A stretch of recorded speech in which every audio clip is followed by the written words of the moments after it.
Hello everyone, my name is Eileen Ling. Are you all here? So last time we had some homework. Now, did you all do the homework after watching the online videos? And so if you did your homework, you did a very good job. Now, if you have any questions for the homework, you can type your question inside the chat box. And later, if your question is related to some practice techniques, I've also have a model here today, so we can also have some hands-on. So if you have any questions, feel free to leave it in the chat box. Let me briefly introduce myself. I'm the founder for the IAA International Art Association, and I've been through a lot of courses. And below me, there is a beauty design fashionist team, around 30 people on my team. And we will have periodic training to provide them different cases. Now, I'm not sure when you're taking any cases or when you are at school, or if you're taking any cases, I'm not sure what kind of cases are you taking. Now, for me, basically, my coverage is pretty big. So from the celebrities' makeup designs to teaching at schools, so you can see that these two cases are totally different. There are also some enterprises who need to have some business photos. I will also help with the makeup, kind of as a makeup consultant for these enterprises. So from YouTubers to the hosts to celebrities to teaching at schools, we have covered all of these parts. Now, last time we talked about a series of makeup courses. Now, some students have some feedbacks to me, and they said maybe their specialty is hairstyle or outfits or beauty related. They might not be always related to the makeup, but they realize that the trend is that um, it's kind of a overall makeup or the overall industry of beauty right now, rather than a single part of the beauty industry. So makeup also takes a very important part in the beauty industry right now. So think about it: if you're wearing very pretty clothes and you have a very awesome hairstyle, but your face is without any makeup, you will realize that overall your image will be kind of incomplete, and you will kind of feel like your skin is a bit dull, a bit dark, and maybe you will look tired even though if you're not. So it will also affect our body language and our first impression that we project onto people. So if today you are actually specializing in the outfits or some other related parts, I believe that it would be beneficial for you to also learn a bit about makeups so that you can have a more comprehensive and a more total beauty sense.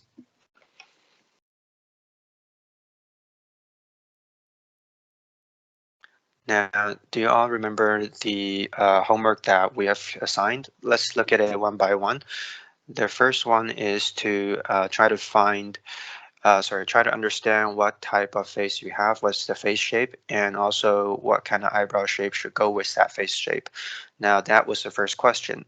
I'm not sure if any of you have looked in the mirror yourself and look at yourself in the mirror and look at your contour and try to analyze what kind of face type or face shape you have. Has anyone done this before?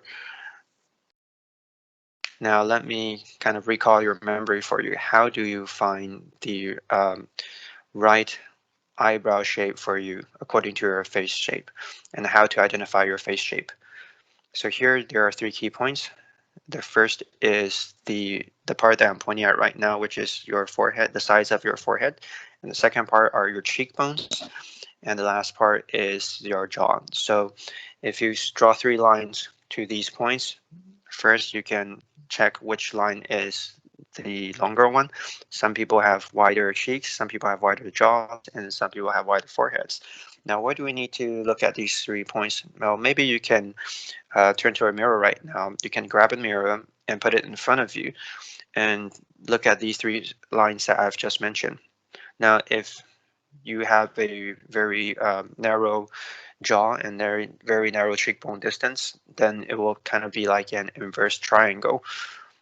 Now, if you are wide if you are narrow on the top and bottom and a little bit wider in the middle, then basically your face shape is like a diamond face.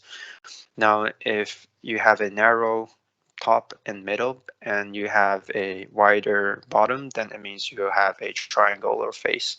Now, if you look at the sides, like the line on the jaw, if it's more rounded, then you might have a rounded face.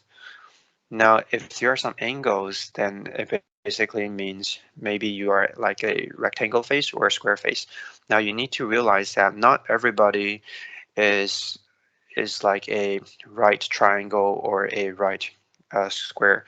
It might be a combination of different shapes. So if you review your forehead, you will realize that usually the cheekbones are the part that are the widest, and you'll realize that your forehead might be narrower, and also your jaw.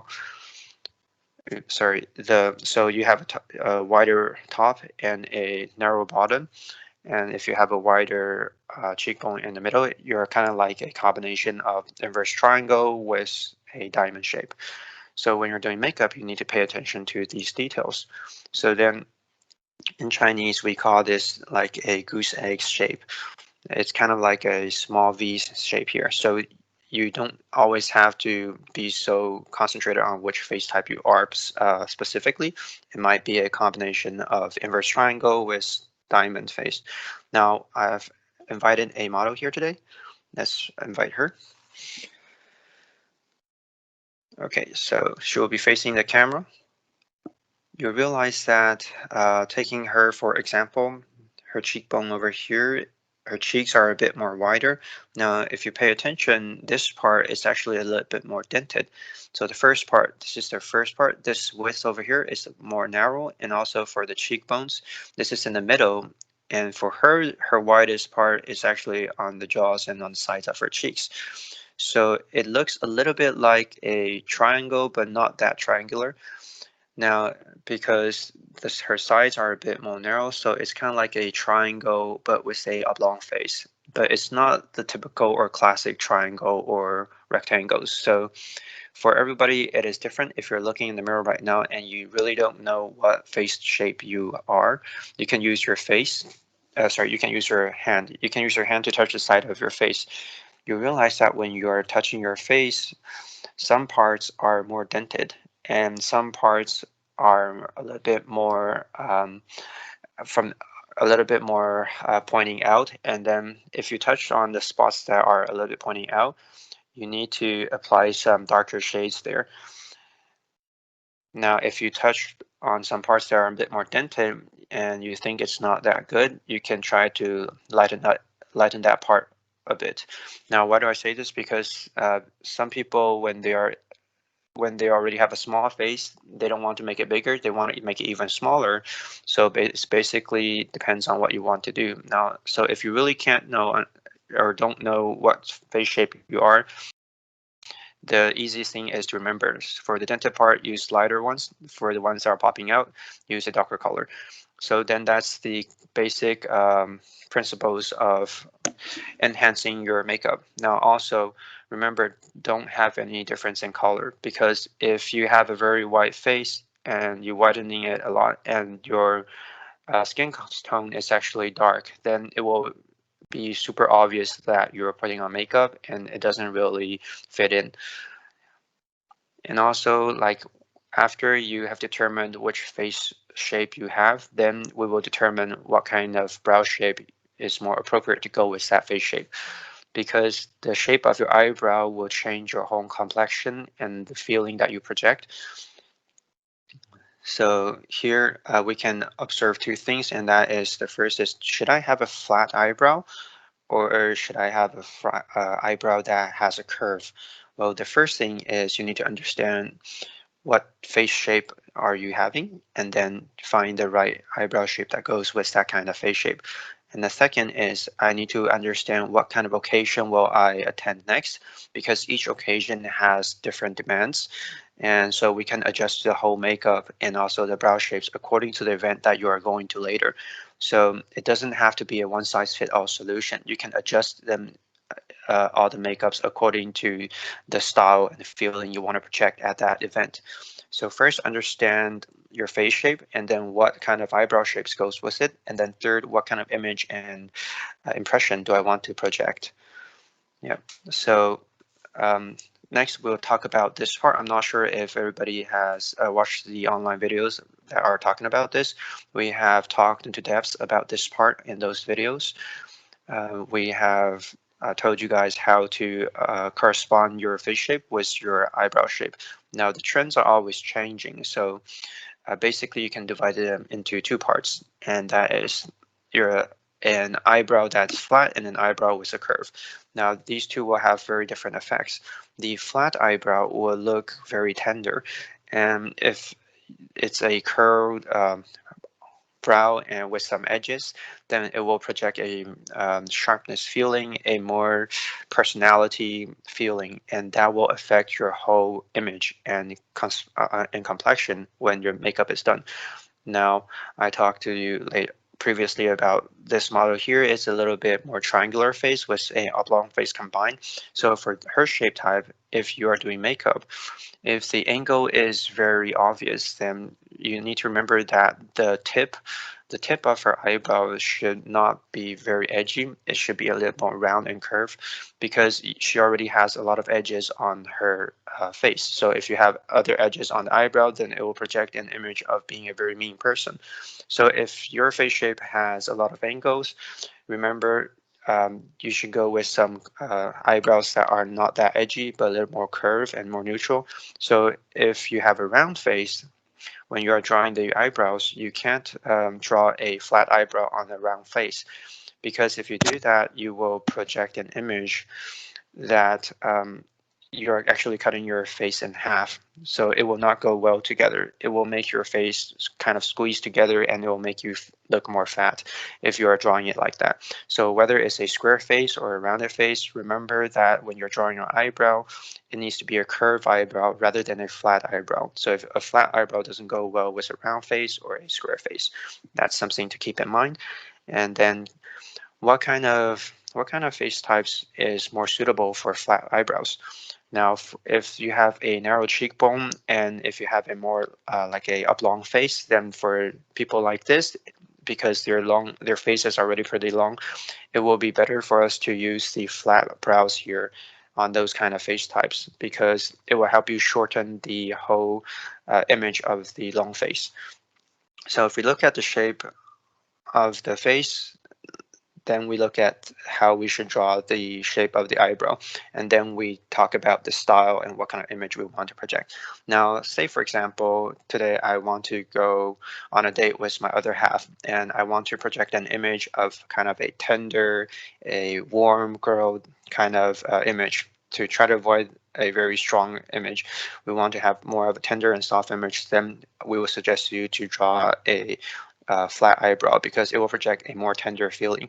Now, so if I want to go on a date today, then basically I will adjust, maybe lower the tip of my brow to make it a bit more tender. Now, if I'm going to an event where I need to go on stage, or where I need to maybe go to a very important ceremony, I want to project an image of a professionalism, then at this time I will say maybe you should draw a curved brow, maybe with a little angle. It's okay as well, because once you've done that, you'll project a totally different image. Now, also remember here, what's important is that no matter how you draw it, the tail of your brow shouldn't be lower than the, so let me say again, the tail of your brow shouldn't be lower than the lowest part of your eyebrow. So here, let me demonstrate. So if it's too low, it will become something like this.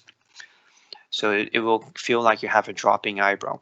So either you draw it like totally flat or with a little bit curved. There is a key principle here, and that is your tail needs to be at least the same height as the head.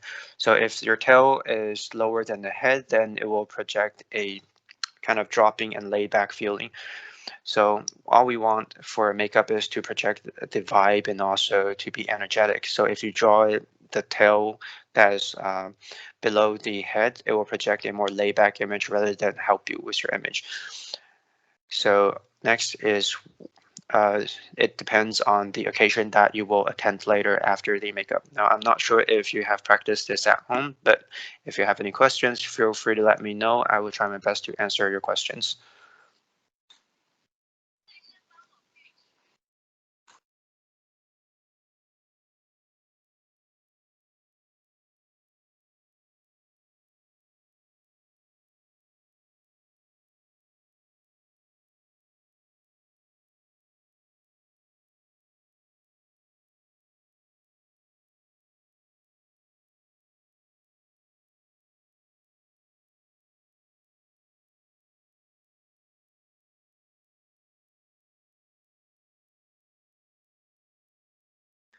So we have some questions coming in from the Spanish classroom. Let's give them a minute.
Okay, so for the questions that are coming on from the Spanish classroom, they have raised some questions. I think this is very good. So if you have any questions or if you want to discuss anything with me, feel free to just leave a message there. And I've heard a discussion or question.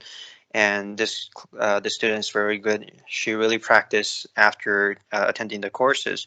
She drew an eyebrow on her friend, but her friend didn't allow her to take a picture of it. Now, she's saying that it's very interesting. So from the teacher's perspective, I think this is a very good thing because if you see me drawing it, it's very fast, but once you have practiced it on yourself, it might not be the same thing. So take time and practice and also patience. So continue to practice and continue to realize what the problem is and then bring it up here for some discussions and then you will improve. I think as long as you're practicing, it is the right thing. You're on the right track. So you can find any friends to help you with the makeup. So for example, before the makeup, you can ask your friend, can I take a picture of you before the makeup? And then after the makeup, can I take another picture? And this is just for my learning purposes. So in these kind of circumstances, because you have the records, then you will know if you're actually improving from the pictures. Now, if you do makeup or practice makeup on your friend, but you have never take a picture of it or record it, then you will kind of lose track of where you are in the progress. So I encourage you to practicing is very, very important. It's super good that you're practicing, but after practicing it on a friend, get the agreement of your friend and ask her to say if I could take a picture before the makeup and then a picture of after the makeup, and then it can accumulate all these into your profile and also your work products.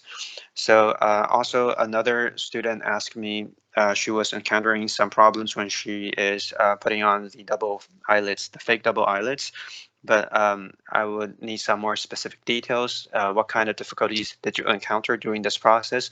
Maybe when you stick the double eyelid on, it feels a bit weird, or you don't know where to stick it to. So, or maybe there are too many different products for fake double eyelids, and you don't know how to choose the right product for you because there are many different problems and questions. So I would like to have more details on this. What kind of challenges are you facing? Then I will be able to help you to solve this problem in Pacific. Now, because there are a lot of different trends and fashion trends now. Also, there are a lot of different types of faces. Now, a student says she has an oval face shape. Now, this is very good. I envy you a lot because this is like the perfect face shape because you don't have the angles that we have. So if you want to create a personality vibe, then you just have to put on some makeup with some dark and light and not the contours. So basically you can change your face in any way you like. Now, if your face shape is not a round or a square one or a triangle one, maybe you are a classic oval face shape, then congratulations. This means you can project different vibes according to your different makeups. And that is very good. Those are the face shapes that we envy a lot. So uh, you can then determine your makeup according to the event that you're going to go to next. If you want to have more personality or if you want to be more tender and soft, so you can change everything uh, according to your makeup. So you have a lot of options are open for you. Now, if you are leaving any messages below, if you have any questions, feel free to leave it there. I'll try my best to answer them in a timely manner. Now, let's talk about our homework number 2.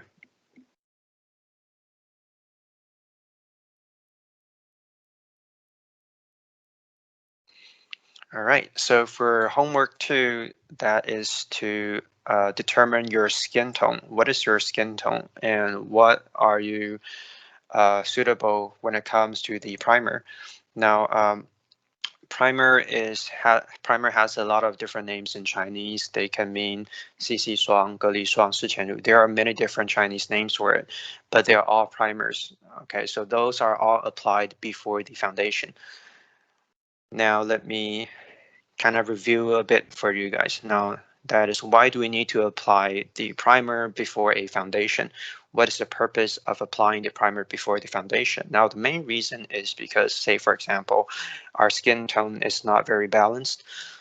For example, if you look at our model here, you can see that her whole face is the most highlighting part is actually her cheek, and the darkest part on her face is actually the edge of her mouth. You can see that this area is the darkest on her face, and like the forehead is like kind of in the middle.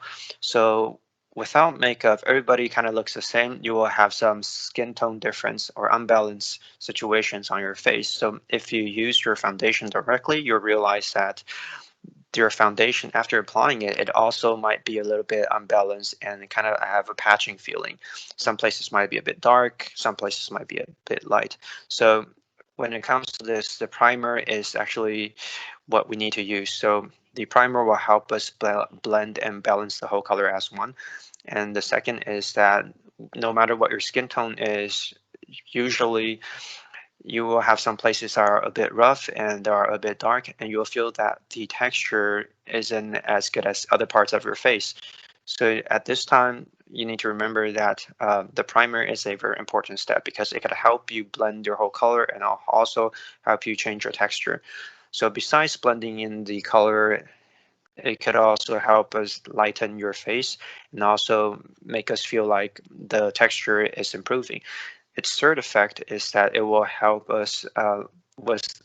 it will help us have a more lasting makeup once it is done. So these are the 3 benefits of the primers. Now, my question is, since have you all understand what kind of skin tone you have? And I would also like you to observe this. Do you have a more white do you have a white face or a white neck? Because it depends. Some people are dark on the neck but bright on the face. Some people are the opposite. So if you focus too much on your face and then after the makeup you realize that, wow, I have a very white and bright face, but then my neck is actually too dark compared to the makeup, you'll realize that there's a very big contrast. So there will create it will create a very difference in colors. So when we're choosing the colors when applying makeup, we need to take this into consideration. We want to try to balance the whole color of the neck and also the face. So now today, if you think you are too yellowish on the face, you want to try to get rid of that yellow, then if on your neck looks a bit more yellowish compared to your face, remember you can use these kind of brushes which are a bit bigger and use this with your with some color lotions that are there to help you blend the whole neck with the face. It's better to use like maybe a little bit pinkish or purplish. So say for example here it is a little bit dark, you can apply it like this. So when you're applying it on your face, also apply it on your neck. And also the cream is also very good. The reason is if you're using foundation here, imagine what would happen. If it's summer, we all sweat a lot, and then the whole foundation would just kind of liquidize, and then it will dye our uh, clothes below. So it will become very, very gross, and it will just um, sabotage the whole things. But using a primer won't have these kind of issues because primers can help you blend all the colors together from the neck all the way to the face. So it will help you blend the two of them together. So you need to understand that the color you use also differs. If you use a primer that is maybe a little bit more white or like pure white, then if you use a primer that is pure white, then its main function is to lighten or illuminate your skin. So for people like this, it will only kind of light it up, but it won't really help you blend the colors. So as I mentioned, if you have a yellowish skin, then if you want to have a lighter or whiter skin, then it's better to use a pink and purplish color to help you blend all the colors together. So um, it's not that every skincare product or every cosmetic product can help you blend all the colors. It really determines on your skin tone. You have to use the right colors. Now, like this one I'm holding right now, this one is a little bit more orangish. So if someone that has a more yellow skin, although you can also apply the pinkish one to make you look a bit more white, but if you apply the orange one, it will make you look a bit more orange and natural. Now, if you have a healthy skin and you use the purplish primer directly, it will create a gray feeling and it will feel like you're a bit very pale and it doesn't go well with your skin tone. So at this time, this one will be the destroyer of your makeup. So in one makeup, this might be really helpful. In another makeup, it might not be as helpful. So it really depends on your skin tone. Then you choose your primer. So first, you need to make sure that the primer blends into your skin tone. If you apply a primer and it feels a bit dirty, it feels a bit grayish, it doesn't feel good when it blends with your skin tone, then don't use that one. So you need to choose a color that is right for your skin tone. There are also many different colors. There's like green, also blue, and also if you use green, its complementary color is red. So if you have a lot of pimples, you can apply a little bit green to kind of complement that red on your face. So blending the colors is actually like you have to find the complementary color and then applying that complementary color onto your face. Then after the primer, you will apply the foundation, and because you already have a very good basis using the primer, so once you put on the foundation, the effect will be better than not applying the primer. So first we need to double check the dark spots on our face, and if it's too dark, you can apply 2 times of the primer. So if it's not that dark, you can apply the primer once. That also works.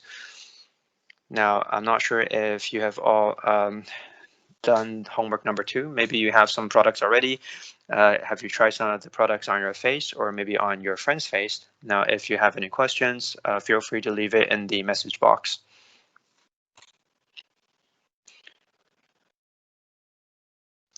Now we have other questions coming in from the Spanish side. Please give us a second.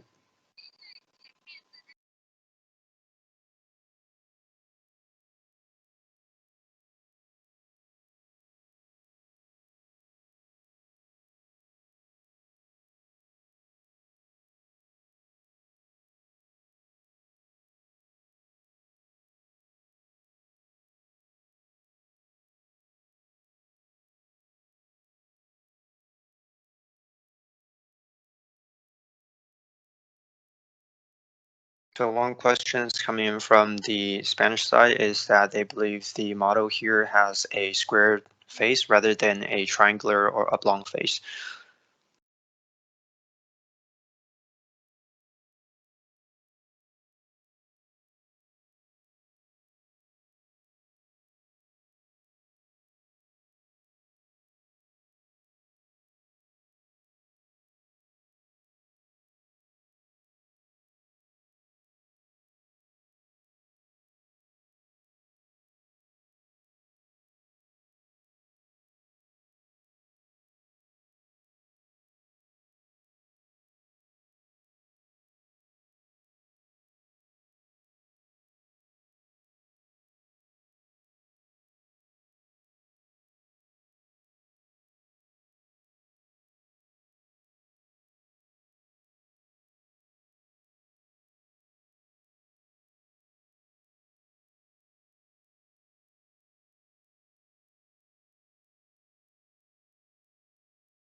Now, some students have been discussing the face shape of our model. Now, when we are observing this, there is a very important part, and that is not a lot of people or not all people have a very classic round face or square face. Now, looking at it from in the front, it might look like she has a square face shape or maybe a round face shape.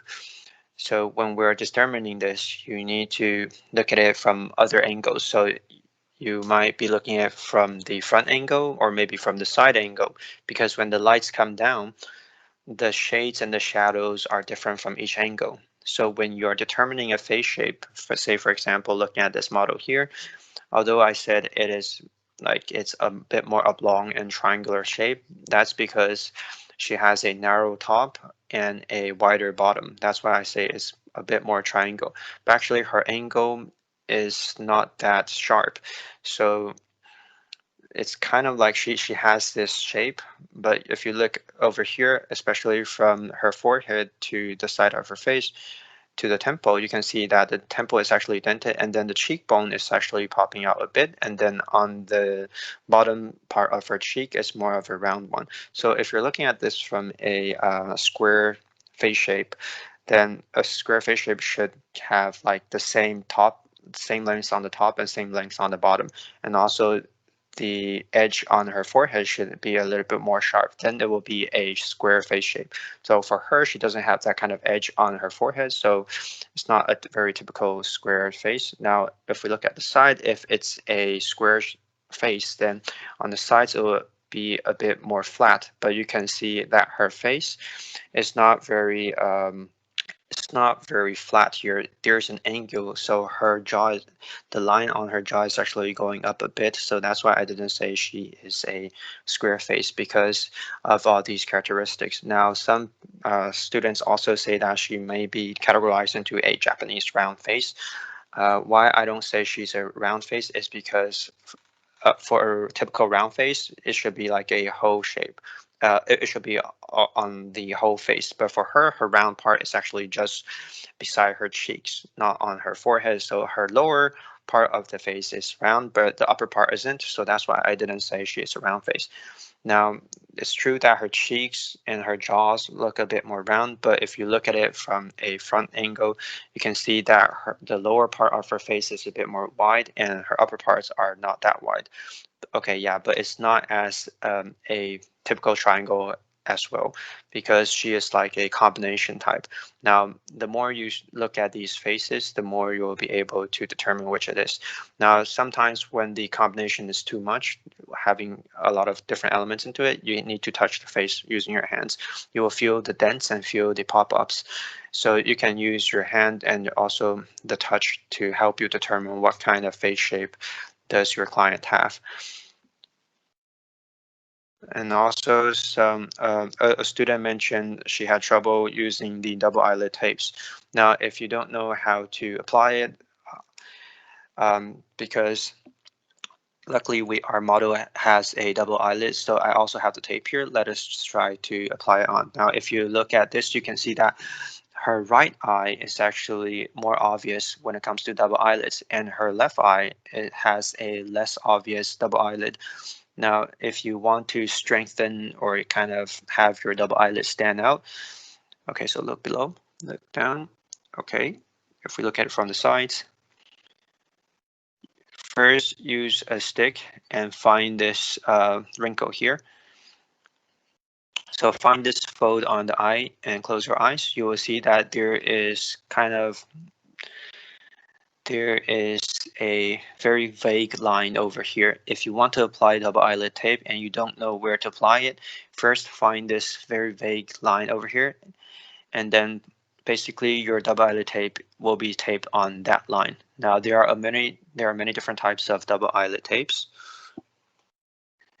If you bought these kind of single-sided tapes, you need to remember that the middle part of the double eyelid tape, if you want your eyes to look round and natural, then remember that the middle part of the double eyelid tape should be overlapped on the vague line that we just talked about, matching the exact location of your pupils. So when you open your eyes and you see your double eyelid tape hanging out there, then it's a failure. So you want to open your eyes and then not see your double eyelid tapes hanging out. Then that would be the correct way of applying it. So some people applies it and then realize that when they open your eyes, they see the tape sticking out from their eyelids. So that means you didn't tape it in the correct position. So the position is actually, it needs to be a bit more higher than the vague line that we talked about, so that when you open your eyes, the eyelids will kind of fold onto the stick, onto the sticker. So if you can adjust all this according to your eye shape, and the key point here is that it needs to be higher than the vague line that we talked about. And also there are many different types of double eyelids.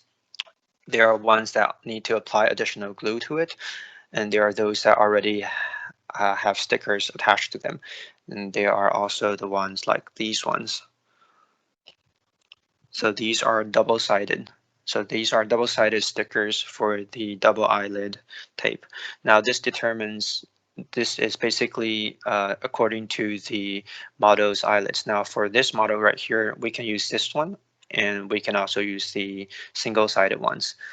Now if you want to kind of have double eyelids stand out, you can use the single side ones, because the single side ones are a bit more rigid.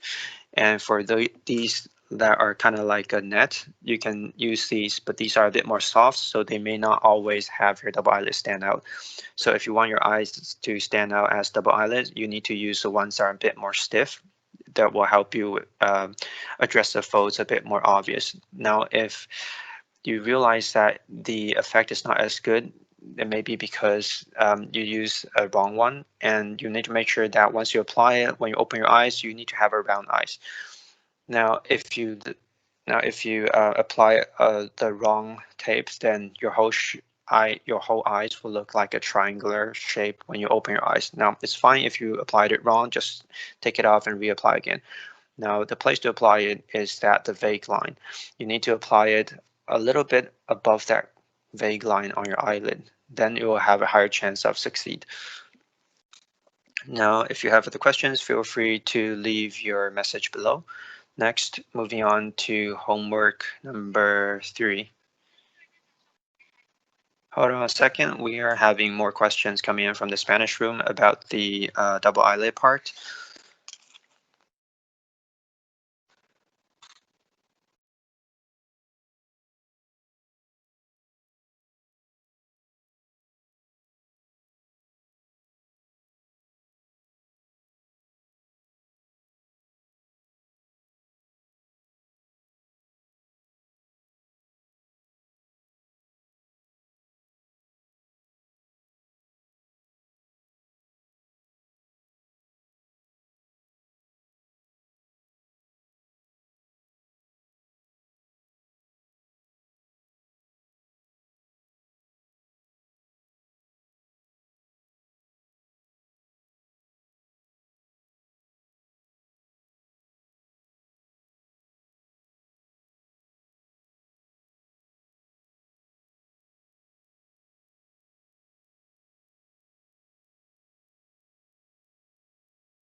Okay, so a question coming in from the Spanish part, and that is double eyelid more suitable for mature skins? I think we should put it this way. Everybody has a different eye shape.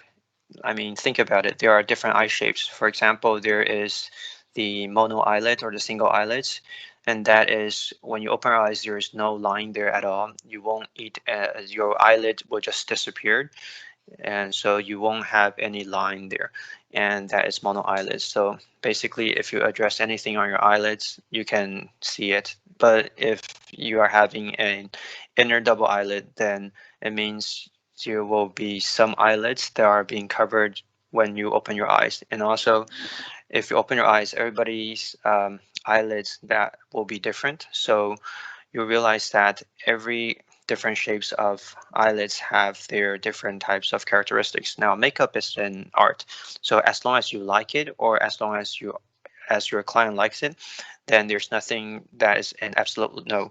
So some people are different. Some people think that they want to change their monolids to double eyelids. So at this time, they can apply the double eyelid tape. That's one situation. Now, because there are some inverse double eyelids like this one on we see right here. So this one is when she opened her eyes, her double eyelid is not as obvious as her right eye. Now, some people think that I like the double eyelids on the right, so I would want to adjust the eye in the left to kind of make it look like the one in the right. Now, this is the second situation where you can apply the double eyelid tape. Now, a student mentioned maybe a more mature skin. I'm guessing what you mean is that maybe when you get older, you will have your eyelid would be a bit more looser. And when it becomes looser, it will kind of fall down a bit. And so when it falls down to your eyelashes, then your eye will look a bit more tiring like this right now. So if it's these kind of circumstances, it is also appropriate to apply the double eyelid tape. So these three situations are the right situations for you to apply the double eyelid tapes. Now, the fat over here, some people might have a thicker fat over here. So if you have a fat that is thicker here, you will feel like you are having pretty heavy eyes, or maybe it's kind of floating out. In these circumstances, you can also apply the double eyelid tapes to kind of hide the fat on the top of your eyes. So in these situations, you can use the double-sided eyelid tapes. Now, if you use the single-sided, they will have more support, and if you use the net ones or the hollow ones, those will be more natural and a bit more flexible. So it really depends on the situation. If you think that your eyes look a bit more tiring and less energetic, you can also apply them. So it's not restricted to mature skin or other circumstances. It really depends on what your client and what you think and what is your definition of beautiful. So if you have other questions, feel free to leave it in the chat box. Okay, so what other questions are there?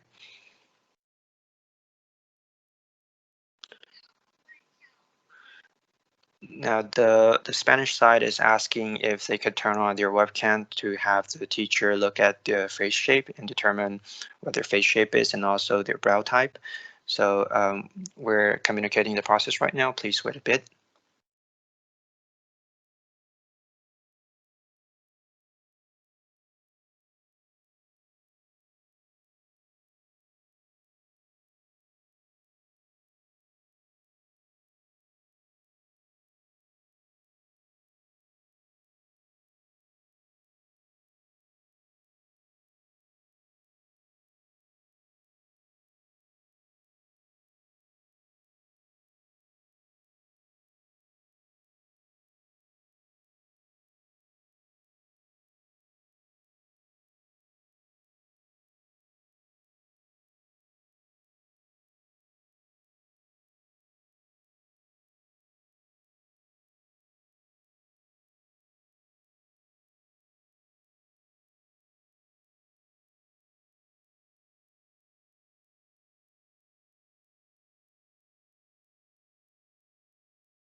So right now, a student from the Spanish side is turning on their webcam.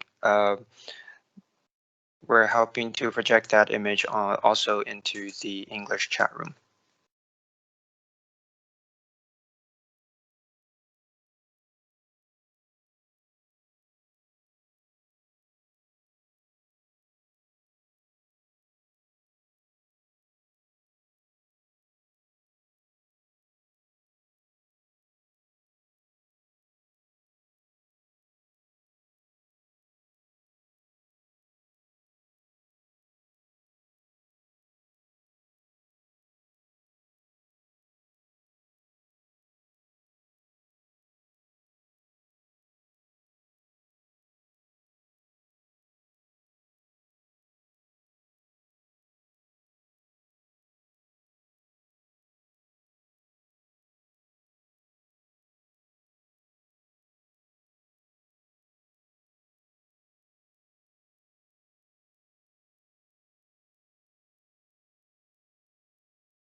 I think I have an oval face shape, so I have a more narrow forehead.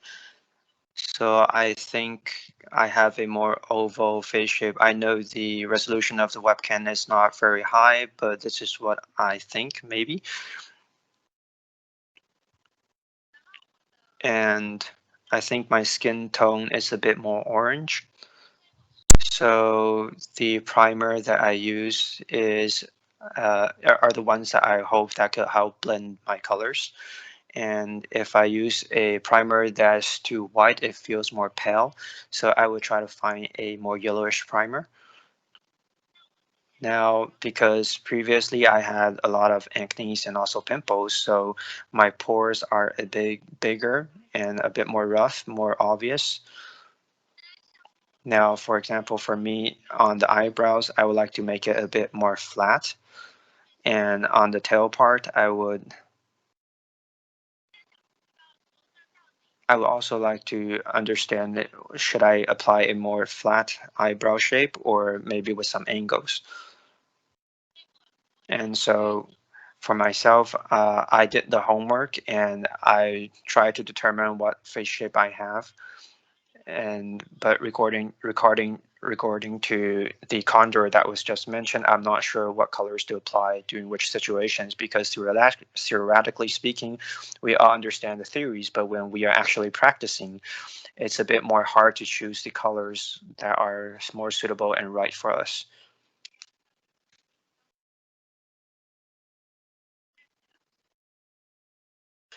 So now the teacher will help answer the questions that was just brought up by the student. I would suggest that if we look at her face, we will know that she has a very classic face. She has a very narrow jaw, a very narrow chin, and very beautiful skin. It's very clean and it looks very, very beautiful on this angle. And if we look at it from the front, so could you turn to the camera? Okay. If you look at it from the front, you'll find that your cheekbone is actually higher and a little bit more wider than your forehead. Now, the edge of your eyebrow is a bit more narrow, and you realize that your cheekbone is actually wider than your eyebrows. So when we are doing the contouring part, usually we will apply some makeup in that place. Now, but you are a little bit different because if you want to help blend the colors together, then you need to apply a bit more higher because your temple is a bit more wide, so you need to kind of go a little bit higher when it comes to contouring so that you can kind of smoothen the cheekbone there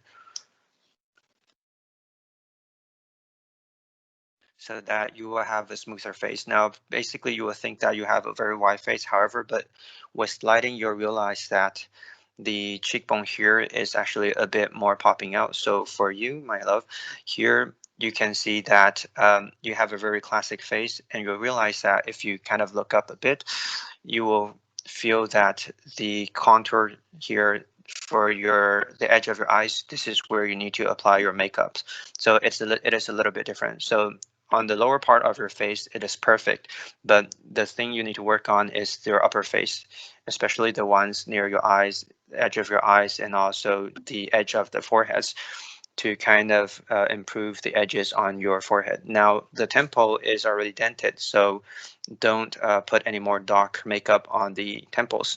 Now, you will know that your highlight parts should focus on the cheekbones. Now, that is my first feedback regarding to your contour and also your face shape.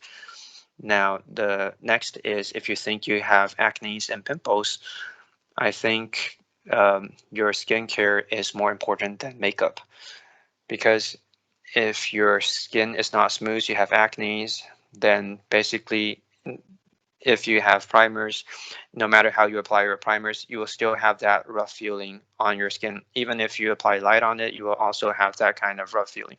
So at this time, you should apply exfoliation maybe once a week or maybe have some periodic skin cares. It will help improve the condition of your skin. Now, if you think that you will have some pock marks, there are some products that can help you soothe them. They are called smoothing gels or these kind of products. These kind of smoothing gels will help you kind of cover up the pock marks. So after doing skincare, you can apply a very light layer of it on your face to help you improve the situation. But what I want to stress here is that the most important thing here is to clean your skin and also to apply skincare products rather than focusing on the makeup parts, because that is the foundation. Now, there was another question that is, am I more suitable for an angular brow shape or a flat out brow shape? Now, according to your contour, your cheekbone is actually a bit more narrow.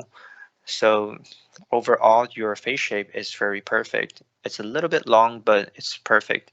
So uh, after you apply makeup on your cheekbones, I think it will be fine already.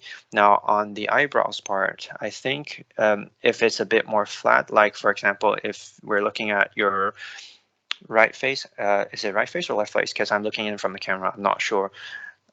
So one side of your face is a bit more flat, one side is, yes, this side. So this side is a bit more flat, then it will be a bit more tender. But if today you are, maybe you want to go to an event that you need to project your personality or present or project a kind of a professional image, then you can draw a more angular brow shape. Now, so if you want to give us a maybe tender feeling, then you can have a little bit like a slight flattening brow, but not very flat. It will project that feeling. That's good. Now, you talked about the contouring colors. Regarding to this part, I think what you should focus on is the projecting the dimension feeling on your face. Now, whether no matter what your skin tone is, we all hope that we will have a glossy and shiny skin. So when you are choosing the colors, don't choose the ones that are too don't choose the colors that are too far away from your skin tone. So whether it's too bright or if it's too dark, because if it's too white, then it will feel pale and a bit more dirty. Now, the dimension I'm talking about is your T-zone area and also the lower part of your eyes. It needs to be the T-zone, and this part needs to be a little bit more wider than the rest of your face. And regarding to your contours need to be maybe a bit darker than the overall color on your face. So if you choose a foundation that is this white, it will be very, very unsuitable, because for you it will look very dirty on your face. So it's according to your skin tone. So maybe darker by maybe 2 to 3 levels, and maybe wider 2 to 3 levels. So when you're choosing your makeups, this is what you should focus on. Now, for you, your face is smaller. So compared to the model, your face is smaller. If you look at this, you can kind of lightening or brighten this part that's below your eyes. Now, if you want to shine or be the focus in some occasions, you can put some highlighters here. You can put some glossy highlighters here to help you brighten the parts on your face here, and it will help you make your face a bit more dimensional. Now, I hope that my feedback answered your question. If you have further questions, feel free to keep on asking.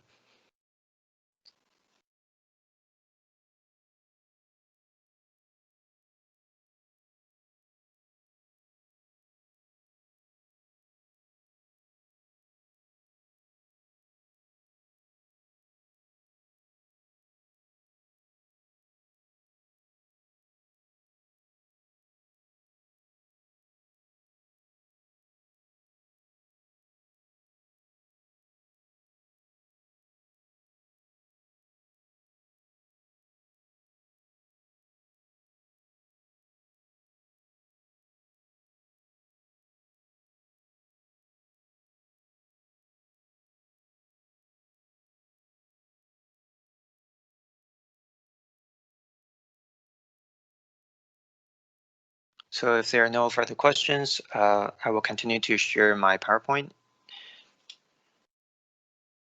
Now, so the third homework was, did you check what your skin condition is? And that is, do you have a dry skin, like kind of like peeling skins, or are you very easily to have oil on your face? Maybe in the afternoon you have a lot of greasy feeling on your face, or maybe if you have combination skin, maybe in your T-zones it is very oily, but on your cheek it's very dry. Or maybe you have some dry skins and oily skins combined together and you don't know what it is about. Now, you can wash your face, and after an hour you can kind of observe if your face is tightened or if it's greasy or if it's neutral, it's perfect. So it's very important to understand your skin condition, and then you can choose your right foundation for you and what kind of colors you want. I'm not sure if you all did this homework.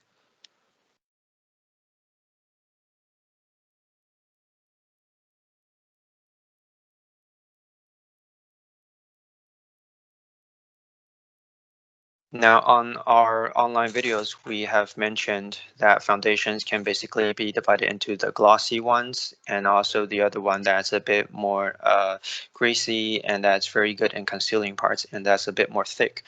Now, to help you review this chapter, what kind of skin condition do you have? If you have a peeling skin condition or peeling skin peeling skin, then you will have a bit more situations such as you'll have some wrinkles, you will have some skins peeling off, you will feel like your face is very tight 24/7. You will feel like you have a very, very dry skin. Now, in these circumstances, I would suggest you to buy some products, and those products should have moisturizers contained in them. For example, like this one that I'm holding, it has moisturizing effects. It will have a more hydrating feeling with it. So the texture is a bit more watery, and when you apply it, you will have kind of like a glossy feeling. It's not matte. So we also mentioned that if your face is the face that is kind of peeling off skins, then you also need to smooth your skin. So maybe you will need to pay attention to your products. Never use products like this if you have peeling skins. So these are dry powders. These are pressed powders or powder foundations. These will make your skin more dry. So if you have dry skin or if you have peeling skin, do not apply these anymore because it will make you even drier and the situation will become even worse. So at this time, you need something that's a bit more moisturizing, a bit more sticky, a bit more gelish. Then it will be better for your skin. And the other skin types are, for example, oily skin. So what will happen if you have oily skin, and that is you'll have these pimples, like what we see on the model right here. Or you will find that on both sides of your nose, the pores are a bit more bigger, and you will see that it is often greasy. During these times, you'll realize that you look very greasy in the mirror. So then in these cases, you should use the powder foundation that I just mentioned to help you set your makeup. Then your makeup will last longer. Because for early skin users or for early skins in the afternoon, usually their makeup will kind of fall off in the afternoon, especially during the summer. And they will have a lot of sweat and oil on their faces. And you'll realize that your foundation will just collapse and it won't last long. So in these circumstances, we need to use different products and also we need to use different tools. So if you have a oily skin, if you could use some powder foundations that are less greasy, you can use that with like the one that is I'm using one right now, and also you can use these foundation puffs that are like the ones that I'm holding right now. That's a bit more solid. Now, if you have a very dry skin today, then you can use these brushes here that are for the powders. For these powder brushes, you can use the loosen brushes along with not the powder foundations, but you can apply it with these kind of powders here. They are transparent. It is not concealing, but it can help you a lot when you're settling your makeup, and it won't be as dry as the powder foundations. And because you use a loosened brush, so it's not that stiff and not that solid, so when you're applying it, it will be very gentle and it will have a light layer only, and it will make it feel more natural. So it will reach a pretty good foundation effect. So when applying this, you need to understand what kind of skin condition do you have, and then choose your tools and makeup products according to your skin type. Now, I'm not sure if any student have these kind of questions or if you have any questions or did your homework. So feel free to ask any questions regarding to this part.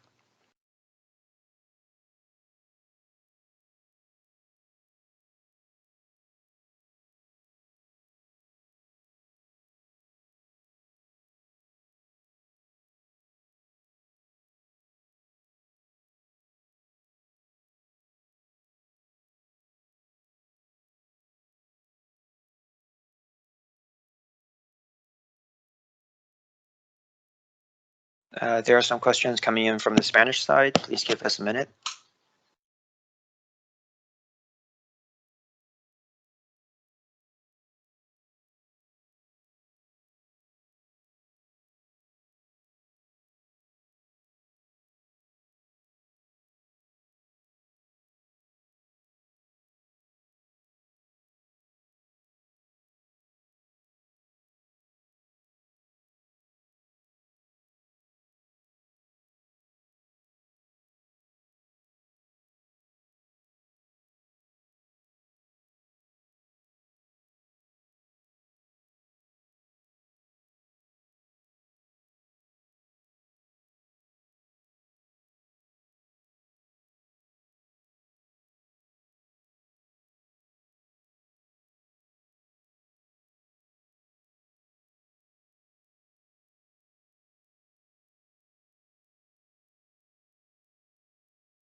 Okay, so we have a question that is the powder foundation, is it made from rice? It's actually not made from rice. It is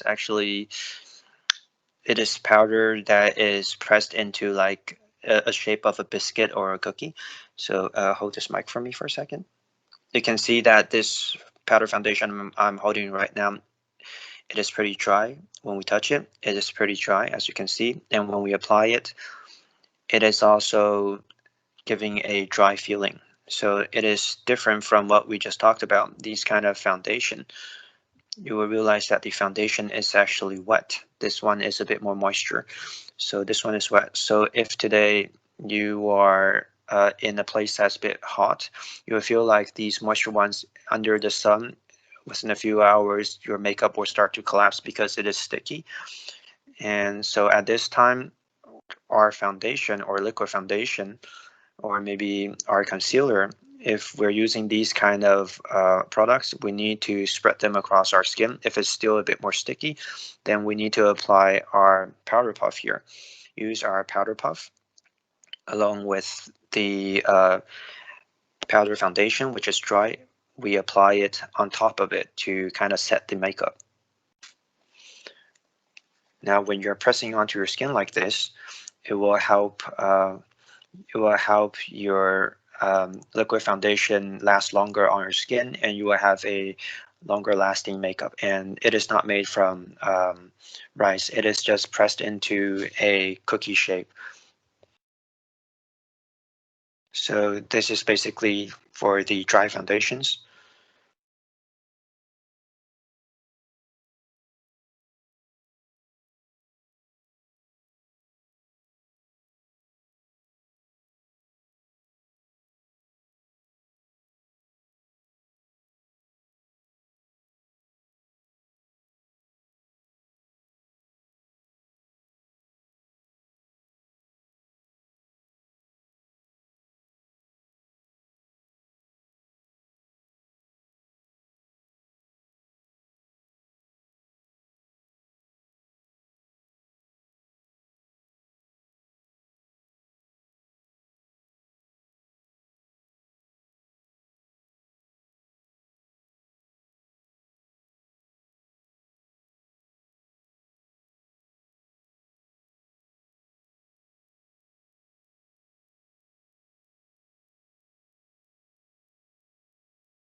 A student was asking information about rice powder. However, we're having some difficulties understanding what rice powder is. So after this lesson, the teacher will provide some detailed information on the powder foundation parts, and um, hopefully we can help the student understand what it is.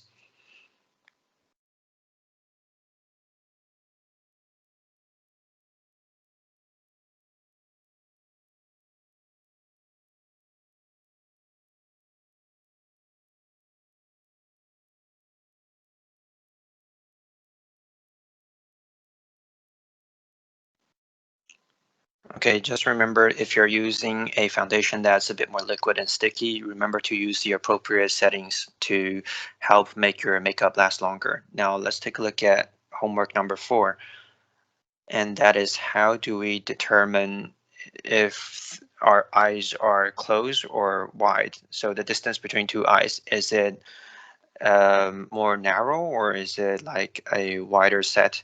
Now in our course, we have mentioned that if we have a round eyes when we're applying the makeup, the eyeliner is better not to draw it in a very long shape, because if we extend our eyeliner, it will make the distance between your eyes look wider. So if you have wide set of eyes, it will not be appropriate. So it will kind of have a feeling of not focused and the lack of energy. So you need to determine what kind of effect you want, if your eyes are round, if your eyes are closed set eyes or wide set eyes. So I'm not sure if you have all practiced this at home, looking in the mirror and kind of divide your face into 5 partitions. Now, how do we divide them? Do you still remember? Here. So the first thing is you need to determine your the edge of your eyebrow, and then the head of the eyebrow. So here's another portion. and then here another portion, and then another portion.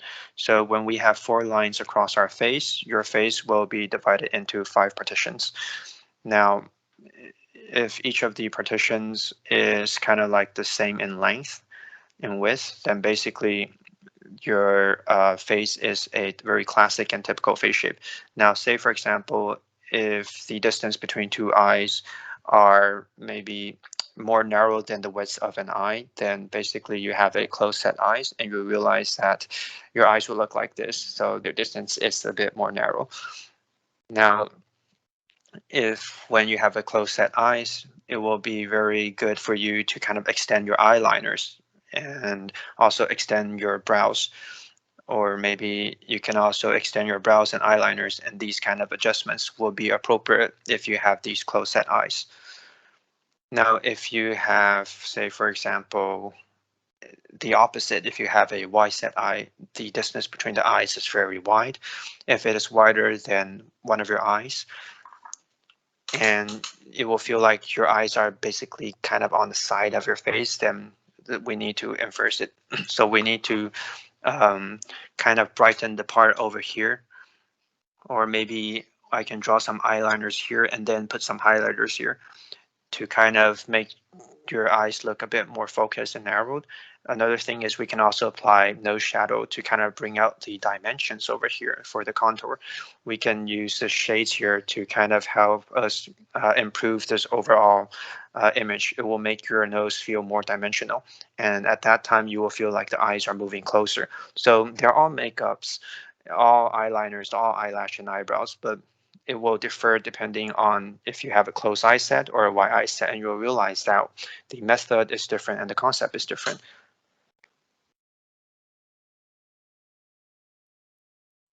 Now take me, for example, I have a wide set of eyes, so you can see that in the middle, the distance is pretty wide.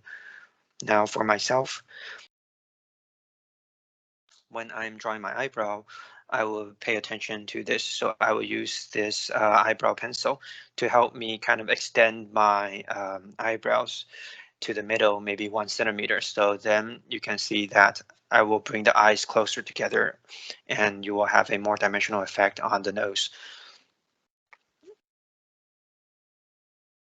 So for the model, it's not the case, because like for me, I don't even have this. So this part on myself, this is all from drawing with the eyebrow pencil. So for me, I will need to enhance my eyebrows and also highlighting these parts. Then it will bring out the whole dimension on the face. So did you all look into the mirror and see if you are a wide set of eyes or a closed set of eyes?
We're having questions coming in from the Spanish side. Please give us a minute. Thank you.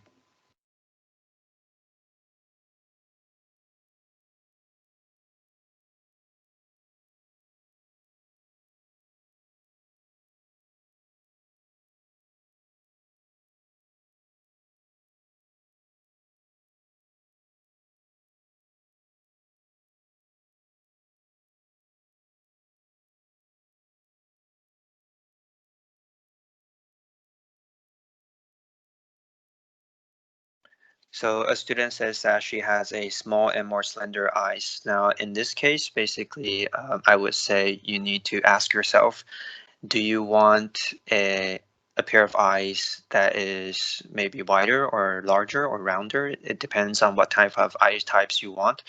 Maybe for me, it is a very good advantage, and I like it this way.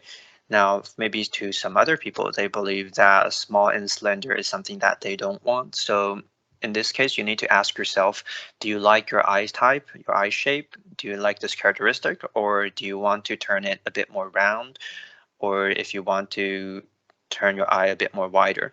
Now, if you want bigger eyes, rounder eyes, then basically you need to use some makeup. Now, what you need to pay attention to is the characteristics of small and slender eyes is that the pupil will look a bit more smaller. You will feel like your eyes is actually a bit more widening on the sides rather than having a bigger length.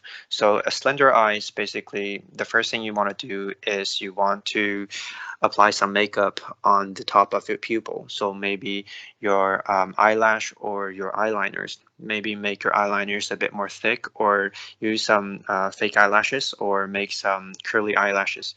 Then it will help you extend the height of your pupil, and then it will have a feeling of turning from a slender eye to a rounder eye. Now, of course, besides that, besides extending vertically, we could also extend downwards. So that we talked about extending upwards. Now we can also apply some lower eyeliners to kind of make the pupil look a bit wider on the bottom as well. Now, another thing is you can use a more intense mascara and kind of use the apply this on the eyelashes that are below your eyes. Now, when you're applying this, you need to kind of make the root look a bit more intense and a bit more scarce at the end of the eyelashes. This will look a bit more natural, and it will have the extension of the feeling that you have a wider and bigger eyes. Now, so if you want to emphasize on this part, you can apply more on eyeliners and the eyelashes. Now, another thing is the highlighter. The highlighter can also help you extend vertically. So say, for example, you can use these kind of products, like these kind of pencils. Now, you don't need to have this exact product. You can also use, hold this for me for a second. You can also use this eyeshadow palette.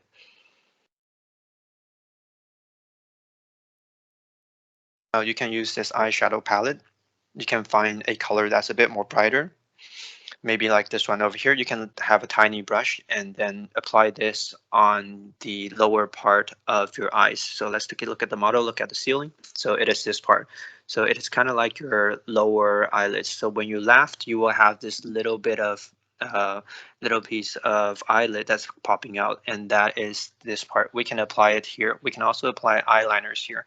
Now we can use the eyeliner to make your eyes look bigger, and then apply highlighters here to make it extend even more. Now, recently it's very popular to kind of apply makeup on this part. So after highlighting it, you can see that there is a little bit over here that's a bit more dark. And so use a highlighter or use a um, brow powder to kind of create some little shadow over here. Then you'll realize that it will make it a bit more dimensional. Now, your eyes will kind of be enlarged from a small eyes into a big eyes. And this is what is pretty popular among us nowadays. That is using the light and the shadow to create the dimension to make your eyes look bigger. Now, speaking of this, let me share something with you. Also in Taiwan, it is very popular right now that we have a new makeup style, and that is, let me show you what it looks like. So this is your eyes. Basically, we will kind of extend this part to a lower position to kind of make our eyes look a bit more wider and bigger. So you can also try this at home. It's also pretty interesting.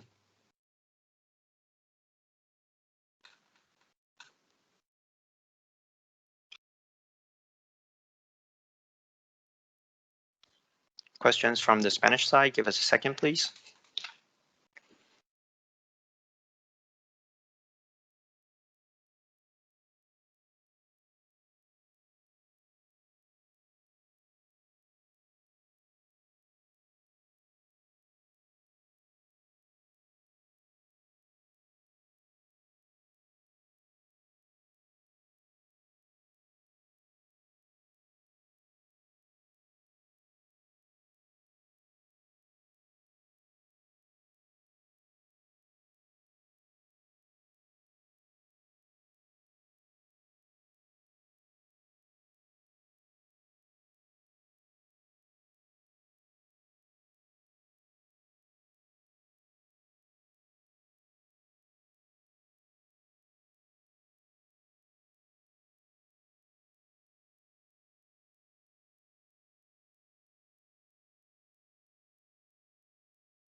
Okay, you guys have all did a good job. A student mentioned if you can apply the Indian henna tattoo for drawing your eyebrows.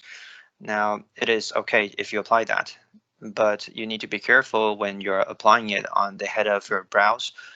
Be careful not to have a edge that's too obvious. So you need to pay attention to the symmetric of the brows on both sides.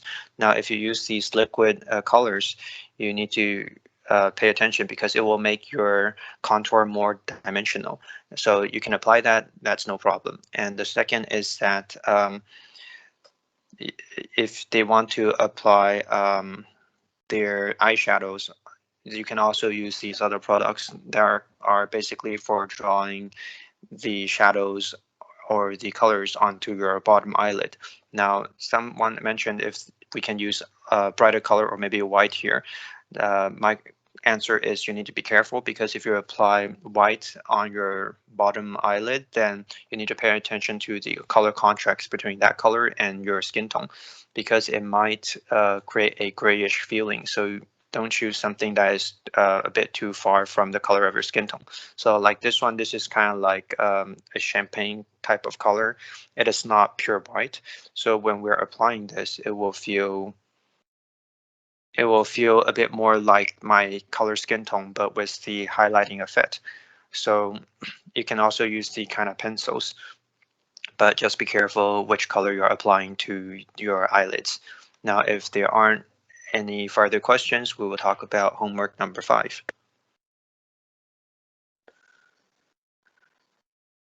Now, when we were giving the courses, we were hoping you could all pay attention to each of the parts, and then after that, we can have a overall makeup and hope that you can all try to have a overall makeup by yourselves. So the last homework for you guys was to start from skincare to your primers to your foundation, and then to your eye makeup, eyeliners, eyelash, also your eyebrows, and then your lips, and then your blushes. I hope that you can all remember and practice all the steps for the overall makeup and try to find a makeup that is suitable for you. Now, of course, because there are fashions in all parts of the world, each country has their own fashion, and we all have our own contours. So when we are um, giving this course, we hope that it is all customized because, like what we mentioned, our eyes, you have wide set of eyes and closed set of eyes, then the makeup will be slightly different. So if you are willing to share your makeup picture with me, it would also be really good. Now, when you are applying makeup, is there any, or are there any parts that you are not that familiar with, or if you have any questions, or if you have doubts on some parts of the makeup, maybe the products that I've used is different from the product that you are using. If you have any questions regarding to these kind of products, if they are appropriate or how to apply them, these are all questions that you can ask. Now, I'm not sure if you have all tried to put a makeup on yourself and take a picture of it.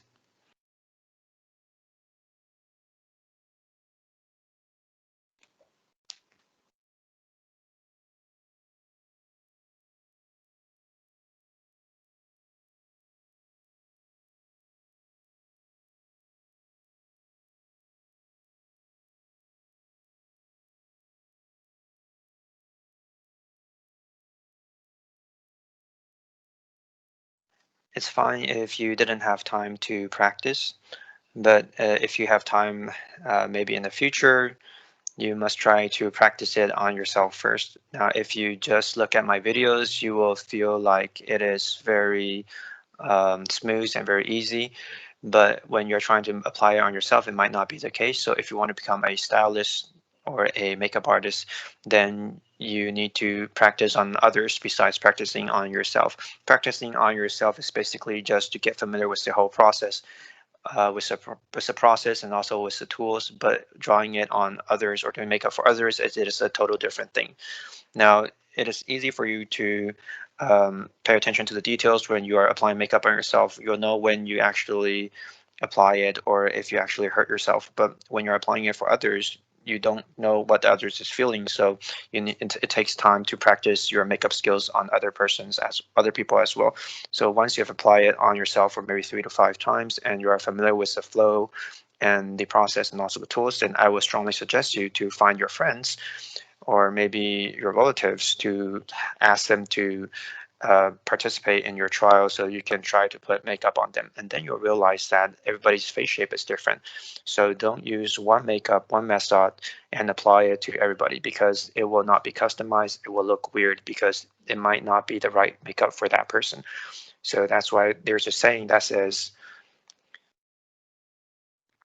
although makeup seems very easily, but how do we project a different image from a person? How do we um, how do we project the image that's right for this person? Then it will be the makeup artist who will be able to know at first sight how to apply the right makeup for this person. And this will need to come from experience that is accumulated over time. So So that was homework number 5, and I really encourage you to practice by yourselves. And also last time, do you remember teacher Sita? She also gave you some homework. Now I've received some feedbacks and homework. So here I will basically reply to a bit, some of them.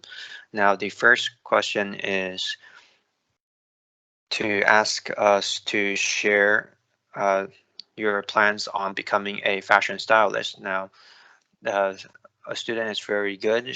She replied me that she will sign up on a lot of different beauty trainings, and she will go for the knowledge, and then she will also attend some occasions for the trends and also some speeches while reading a lot of materials on the beauty industry and also the trending.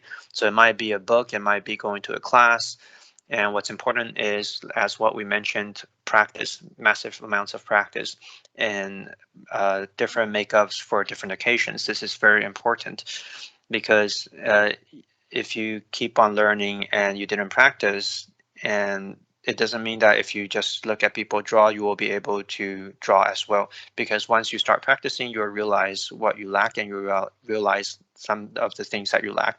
And I really think this student is really good because she also said that besides practicing, she will also set a time limit for this makeup. How much time should this makeup take? Now, here I have an advice for you all, and that is, in the beginning, don't be too harsh on yourself. So say, for example, I need to finish this makeup within a certain time limit and with a certain level of makeup. So I wouldn't recommend this because might give you a sense of failure. So in the beginning, I will suggest that you take a class first and then understand what tools is needed for this makeup. And then once you prepare those tools, you start to practice. And when you're practicing, the first thing you need to memorize is the flow, the process of how to put makeup on. What is the first step? What is the last step? And memorizing all of these steps. But at that time, of course, you won't have a very good makeup because you wouldn't even, or you can't even memorize the steps. So the second step is to memorize the whole flow. The third step is when you memorize the flow, and this time you can start to set some time limits. Maybe it took me an hour to do it in the beginning for the first time, but then on the second try, maybe I can lower the time limit to maybe 15 minutes, and then the third time maybe to 40 minutes. So you need to understand first, understand the flow, the process, and then you can have the time limit. So work on the delicacy at that time. And so you can, once you're all familiar with the whole set of this whole process, then you will be able to complete a very good makeup within a certain time limit. And doing this will avoid you the sense of failure, because if you have very high standards for yourself and you start to require yourself to complete a very good makeup in a certain amount of time, then you will have a um, very high sense of depression and also failure, and that is not good for beginners. So if you go according to what I suggested, I believe you will become better in the future and you will have more confidence. And also, it is very important for you to find your own style. I believe that a lot of people, when they go to a training course, the teacher will tell them you are very suitable for this style or very suitable for this image. Then you will fall into this mindset that kind of fix yourself in that style. So what I'm trying to say is, even if you are right for this style, you can also try to put on different styles on you, because there's like no fixed style for you. Because if you try on different styles on yourself, you will have different selves. You will have different images, and that's how you make your life colorful. Because for each occasion, you can have different makeup, different images. Um, you're like James Bond. You go to this occasion, you have this on. You go to the other occasion, you have this on. So it is not a one style makeup that fits all the occasions. So it is very important that you practice different styles for yourself before you find a most common style for you. But it also differs according to what kind of event that you are going to go to. Now, besides this, besides going to classes, besides reading the materials, besides practicing, and also having a limited time to find, and also finding your style, I would like to add a couple of things more. Uh, and that is some suggestions to how you can become a stylist. For example, you can learn from different teachers. What do I mean? I mean that you realize every teacher has their specialty in different areas. They have different techniques. So you can learn from different teachers. You can learn different techniques. You can learn from a technique that maybe you think it's more suitable for you, or maybe it's faster, or maybe you will realize a better product, and you realize that once you have learned your knowledge and techniques from different teachers, you will start to build your own style and your own techniques. And then that's when you have your own stuff, have your own knowledge and your own techniques. But in the beginning, mimic is the first step. After mimicking, you will internalize it into your own technique. And that is your foundation, your basis. So I would strongly suggest that when you are going to classes, you can choose different teachers or different courses, teachers that you like, and then second, once you go to the classes, um, you can maybe engage with the teacher to have maybe a internship with that teacher. Maybe it's a teacher from school, but you can maybe follow the crew, a cast crew, or a movie stylist, fashionist, to be on site to experience the real world and also have some real world experience. And this, it will help you gain more experience and more diversified styles for you to have in reference. So if you're always working in the same area of fair, so maybe you're just always doing makeup for celebrities, then you'll get stuck in that kind of style. But if you go to different occasions with different teachers, then you will have a more diversified experience, and you will also broaden your horizons. So I think once you have accomplished your foundation training and you have practiced a lot on your techniques, then what you can start to do is you can begin to accumulate the certificates in this industry, or maybe enter some contests. Enter some contests is very interesting because, like for myself, I have a lot of contest experience. I've been overseas to compete in these contests, and you'll see the fashions from different countries. Like take the eyebrow, for example. Maybe in Russian, their eyebrows are maybe pretty high, very slender, very thin, but they use a very full coverage on that eyebrow. But maybe in Korea, they like the feeling of soft and tender. So they like maybe a flatter eyebrow and maybe a more intensive eyebrow.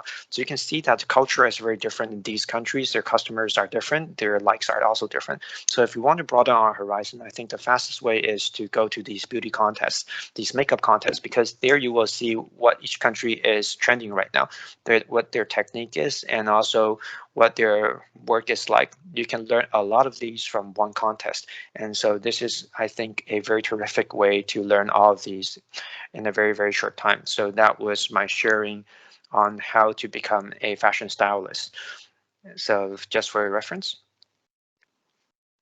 And then the second question, teacher Sita asked if your current job is related to the fashion industry. Now, a student answered she is a teacher in a school, and she teaches uh, textile and clothing and also fashion in the school. But because the school wants to combine clothing with the makeup, and this is kind of a new initiative, so that she has to teach the students how to use these products and have to provide some advices to the students, and she thinks this is essential as well. So her job started to combine with the fashion industry. I think this idea is very, very good and very important because once you've started this whole process, maybe you started off with clothing, maybe you started off with hairdressing, but in the end, you'll realize that you will move into a direction of an overall makeup, overall design, and you'll realize that image consultant is becoming more and more popular and more people are joining this industry.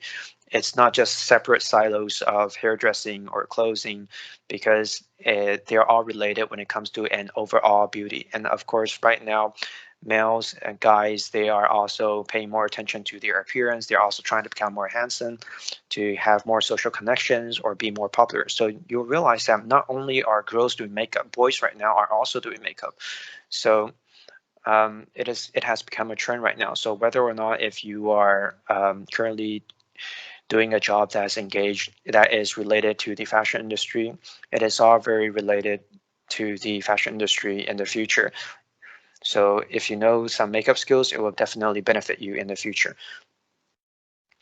Now, the third question is to share the trends of beauty and also cosmetic industries in your nation.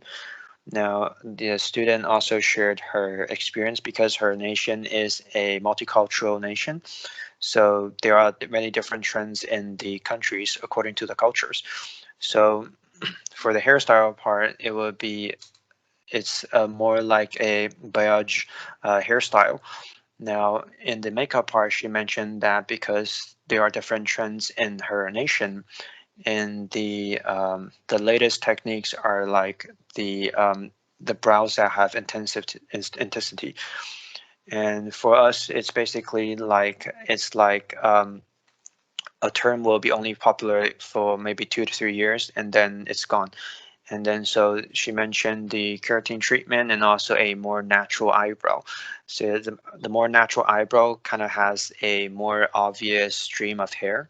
And she mentioned the brow gels and also the um, the powders will have a very high demand in her country. Maybe they won't use regular sponges; they will use the beauty blender instead.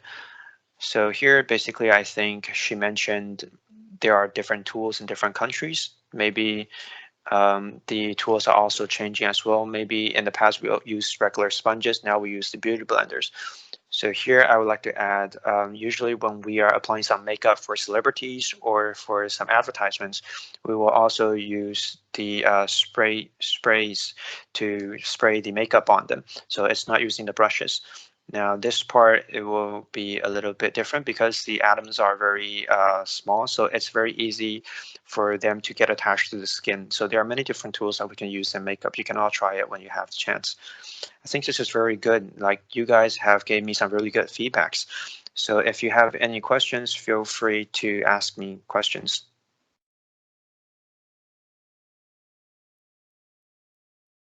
There are some questions coming in from the Spanish side. Please give us a minute.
So some students from the Spanish side has shared some photos of their makeup and also some photos that they would like to learn from as well. So later the teacher will talk about this.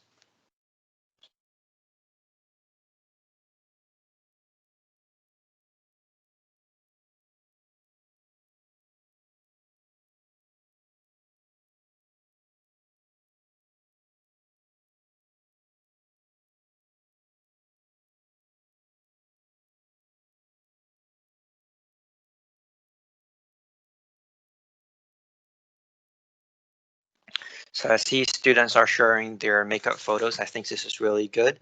You guys did a very good job, and I hope that you can also practice more on the parts that you're not familiar with. Because if every time you want to start from the beginning to complete a makeup, of course, it's really good if you have time. But if you are really busy and you don't really have that much spare time to practice makeup, then basically I would suggest you to maybe if you're not very familiar with drawing your eyebrows, then maybe spend some time to practice on drawing your eyebrows, because then you will also improve day by day, and it is also very good for you.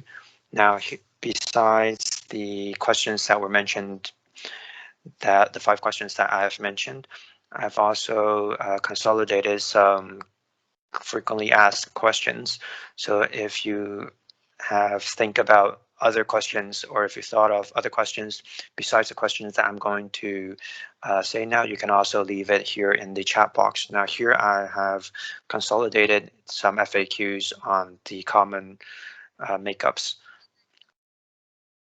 Now usually after the course, when we are practicing at home, you will realize that there are a lot of questions that will emerge when you are practicing.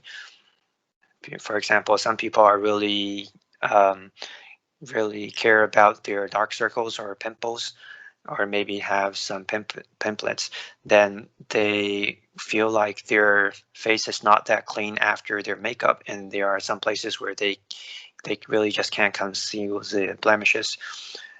So there are some techniques that could help you conceal these blemishes.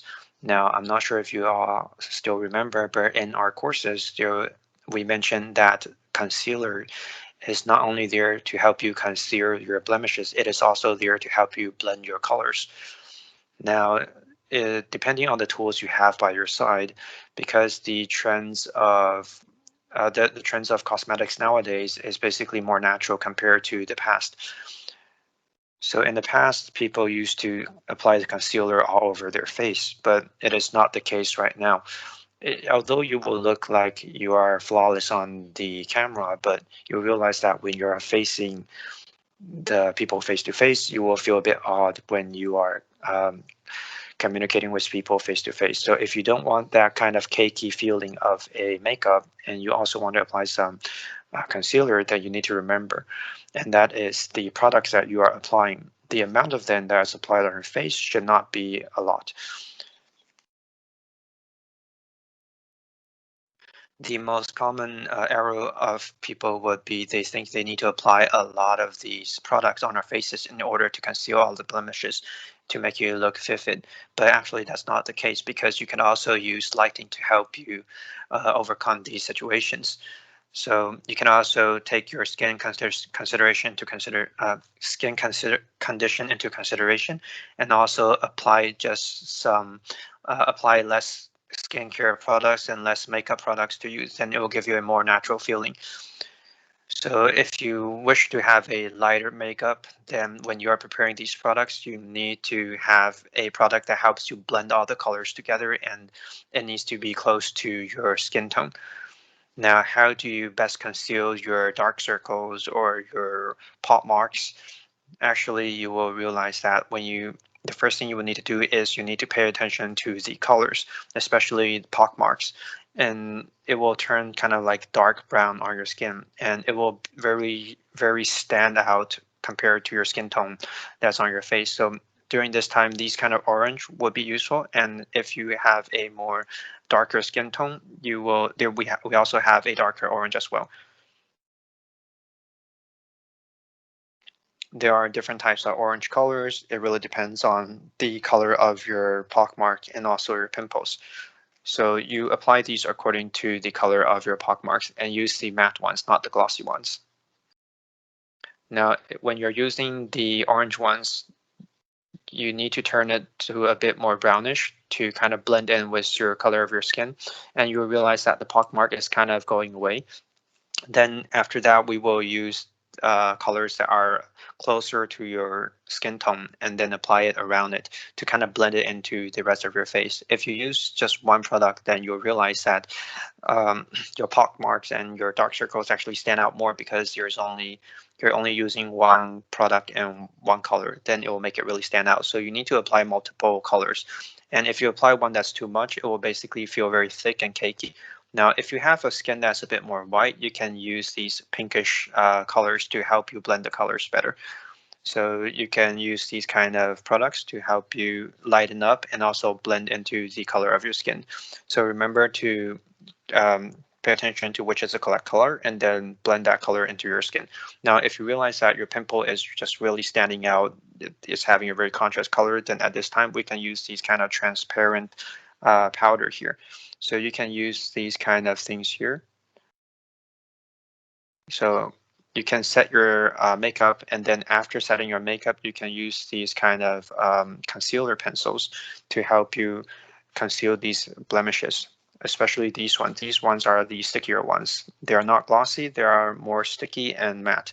So you need to use what kind of products to help you overcome different situations. Now, like this one is very glossy. If you apply these glossy things on your pimples, it is really bad because it will shine the pimple all over your face, and this is very bad. You want to try to hide it. So for these glossy ones, we want to apply it below your eyes because it gives you a energy vibe.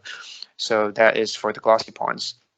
Now for the pimples, use the stickier ones to help you conceal the blemishes. Now, I hope that you could also try this at home, do some hands-on, even like when you have panda eyes or dark circles, you can try these methods. Now, are there any questions regarding to this part?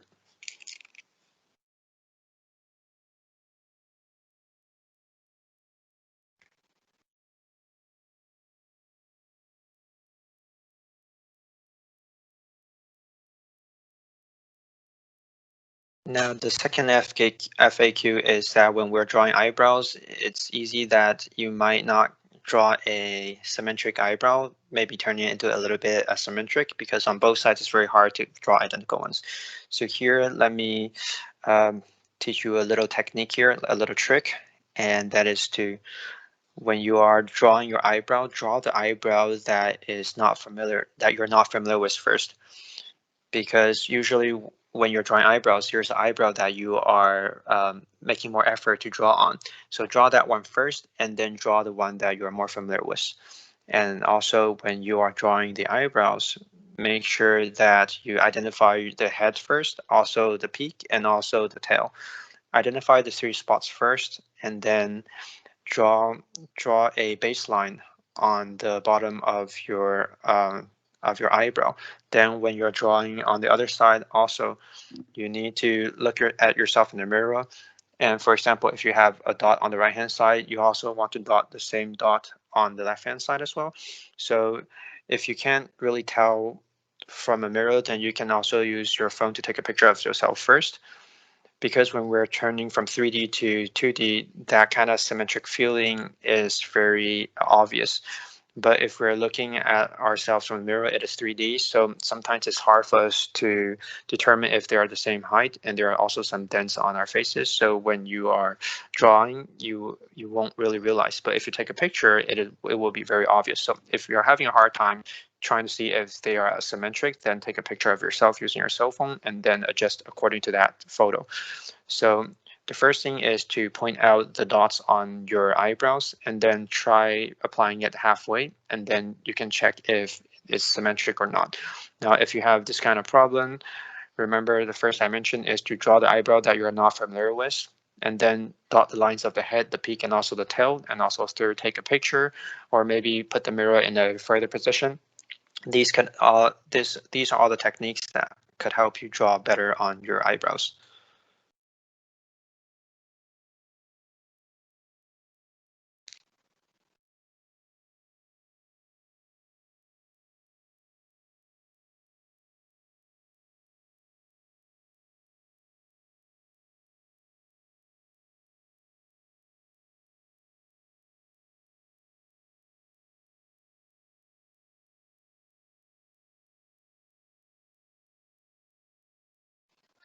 Questions coming in from the Spanish side? Give us a second, please.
All right, so a student asked a question that is if we could apply a lasting liquid foundation for dry skin. So say, for example, if you have dry skin, can we apply these lasting liquid foundations to apply on our skins?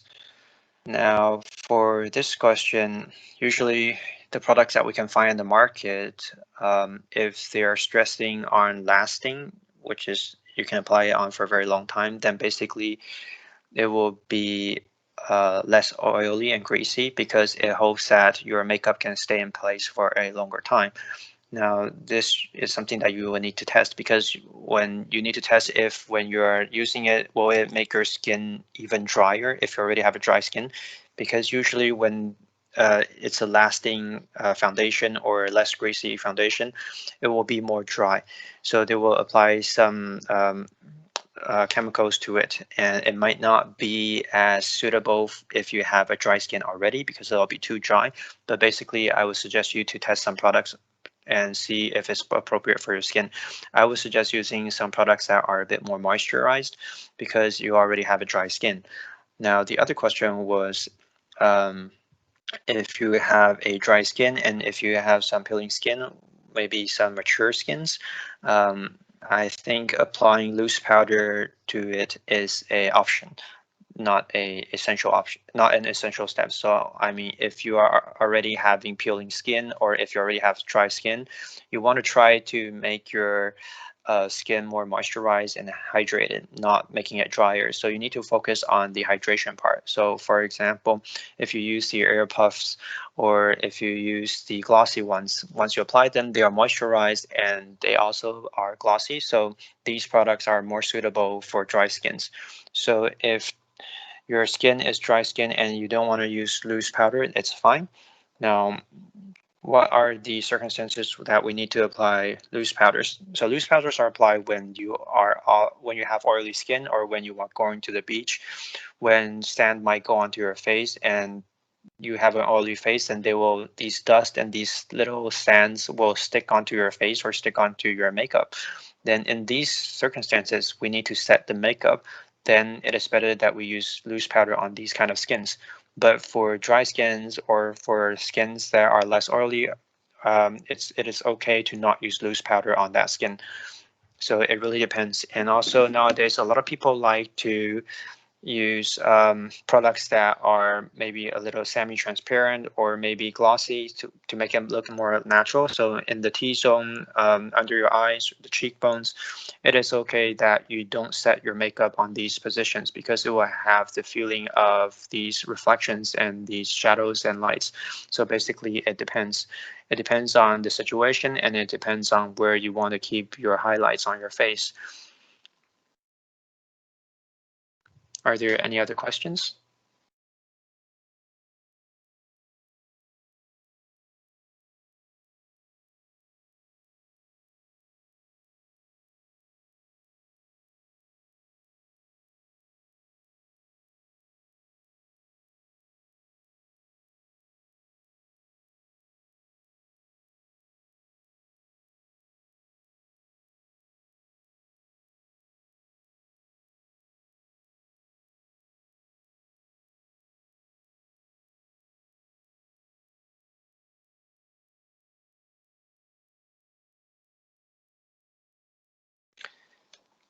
So another question was, if you have dark skin and you have dark circles, how do you conceal these dark circles?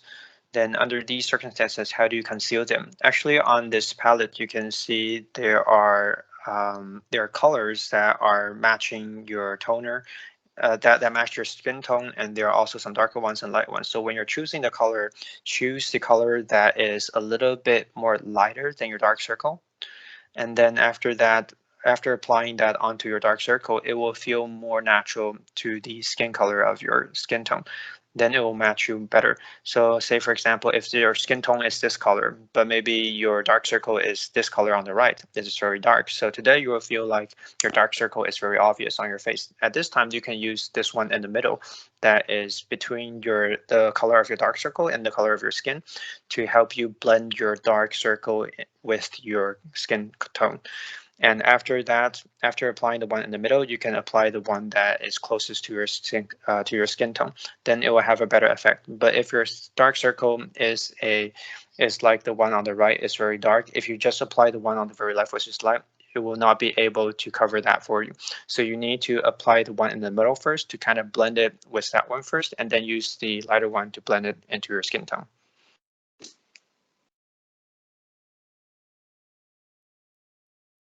Are there any more questions? One more question coming in from the Spanish side.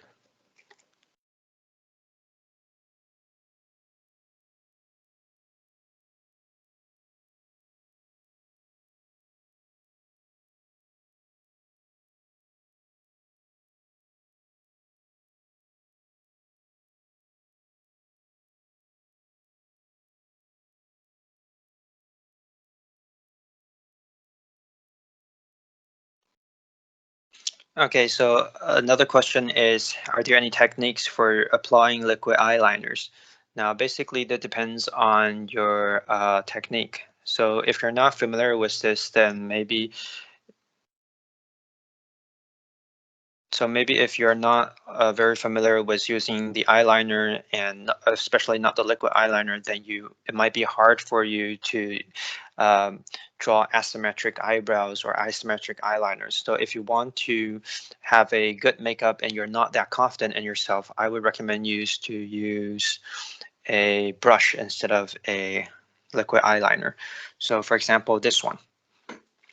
You can see the brush is smaller, and it helps you with this part. So you can use this brush and apply it with some dark eye shadows, like say for example, like this one that I'm pointing at. It is matte. When you're drawing your eye lines, you can use these kind of tiny little brushes to apply this kind of dark color and extend your lines, because this is a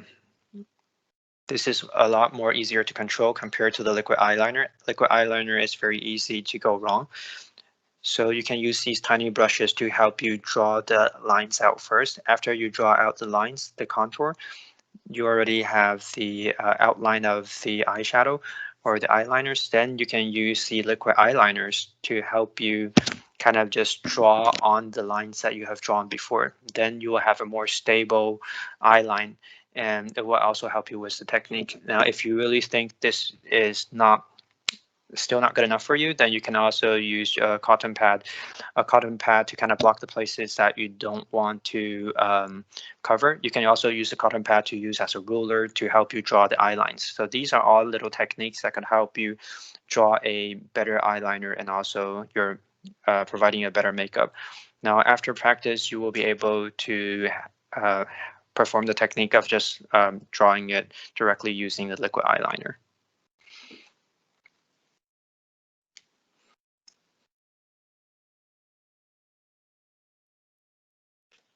Now, because time is running out, if you have any questions, feel free to leave your questions in the chat box.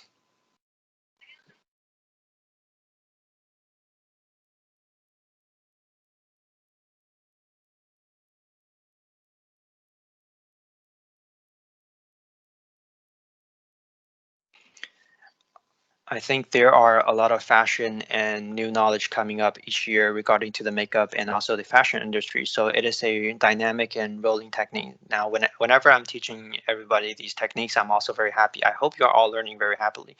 And the key thing is you need to practice once you go back. So I hope that we will be able to offer you the latest news and latest techniques to use for you to understand. If you have any questions, don't hold back. Feel free to ask us anytime. Now, this is the end for our session for today, and I'm really looking forward to our next live session. So if you have any questions, write it down, and I'll see you next time in our next live section. Thank you very much for attending. Thank you. So thank you all for attending. Now, if you have any questions, feel free to write it down. And also, you can also record a video and upload it to Google Cloud. The homework part, you don't really need to provide us with the Word file. You can also use PowerPoint or other material and formats to hand in your homework. And also, previously, students mentioned that there is not enough tool for her to finish her homework. So in this case, we understand just use the tools that you have with you at the moment is totally fine. And also, if possible, you can also share with us your local trends of fashion and makeup in your industry and in your country. That includes makeups and also hairdressings and also the overall makeup trends. So if you have any questions, feel free to let us know anytime. Send us the feedbacks, and we hope that we can have more interaction between the teachers and the students.